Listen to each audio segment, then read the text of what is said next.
Hello friends, আজি মই এটা নতুন ঠাইত যাব ওলাইছো। আগৰ এটা ভিডিও দিছিলো, এটো মোৰ সেকেন্ড ভিডিও হ'ব। তো আজি এটা নতুন ঠাইত যাব ওলাইছো, যেটো ঠাই সকলোৱে এতিয়া লাহে লাহে চিনি পাই আছে, যেটো পাণ্ডুৰ পৰা কামাখ্যালৈ নতুন এটা ৰাস্তা ওলাইছে। আজি সেই ৰাস্তাটোত যাম। চাও তাত ইমান ধুনীয়া ধুনীয়া বস্তু থকা বুলি কৈছে, ইমান ধুনীয়া সিনাৰি থকা বুলি কৈছে। তো আজি মই তাতে যাম। তো আপোনালোকক মই দেখাব চেষ্টা কৰিম, কিবা যদি ভুল হয় তো ক্ষমা কৰি দিব। তো বলক এতিয়া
ठंडा खाब अलग गरम लगे, गरम आसे तो भैया वो जो मिल्क का बनाता है वो जो क्या बोलते हैं इसको?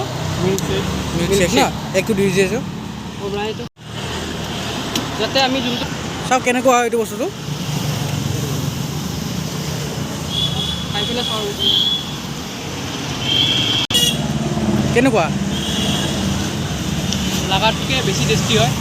আৰু আমি যোনটো জায়গাত যাই আছো এতিয়া মানে তাত মানে বহুত গৰম আৰু সেইকাৰণে এইটো খালে মানে অলপ ভাল লাগি যাব। নতুন ঠাইত এটা দোকান পোহাৰ আছে না সেইটোতো আমি গম নাপাওঁ, সেইটোৱে আমি যাই আছোঁ আৰু ঠিক আছে। এতিয়া আমি লাহেকৈ ষ্টাৰ্ট কৰোঁ।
বৰ্তমান আমি আহি পাইছোঁ সেই ঠাইটোত যিটো কামাখ্যাটো পাণ্ডু টু কামাখ্যা জনাইছোঁ লগতে লগৰ কেইটা অলপমান ধেমালি কৰি আছে এইটো হ'ল ধৃতিমান এইটো হ'ল নৱজ্যোতি আৰু এইটো হ'ল ধ্ৰুৱ তো